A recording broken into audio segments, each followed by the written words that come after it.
Hello. Let's see if I can remember how this thing works. Apparently I can.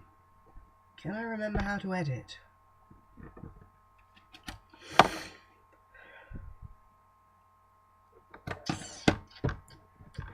So, YouTube has been in a bit of an introspective mood at the moment, and I'm afraid I'm only going to add to that. But I'm not going to talk too much about myself. Instead, I'm going to dole out some advice. It's some life lessons that I've learned in my nearly 24 years that have helped me figure out how to do this whole life thing. But, don't take them for gospel. I am only 23, and that's still quite young, isn't it? Yes. Yes, it is. Definitely. Lesson 1. Surround yourself only with people who add value to your life. Something a lot of people don't seem to realise is that you don't have to be around people that you don't like.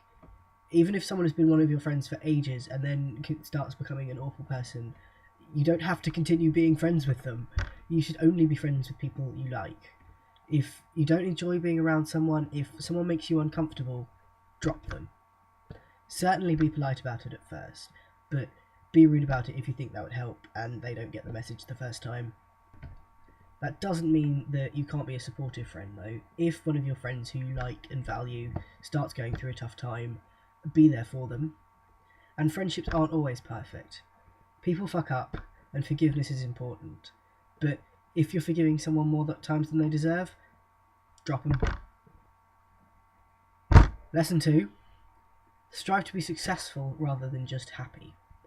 If all you want out of life is happiness, you might as well just become a heroin addict. I hear heroin makes you pretty happy.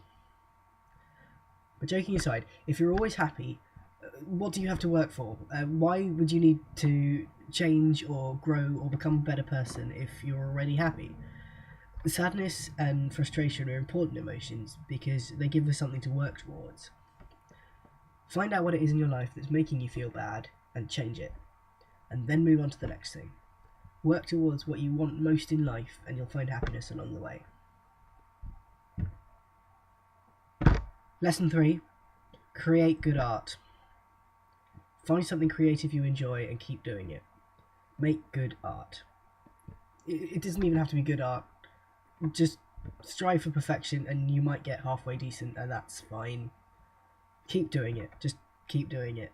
I'm really terrible at art. I can't draw and I can't paint, but I keep doing it anyway, and occasionally I accidentally make something good, and you can as well. Lesson 4. Learn how to take and give criticism. And here I'm mainly going to be talking about criticism of your art, but it can also be applied to criticism of your behaviour or your beliefs. And it's important to learn what kind of criticism is valid and what isn't.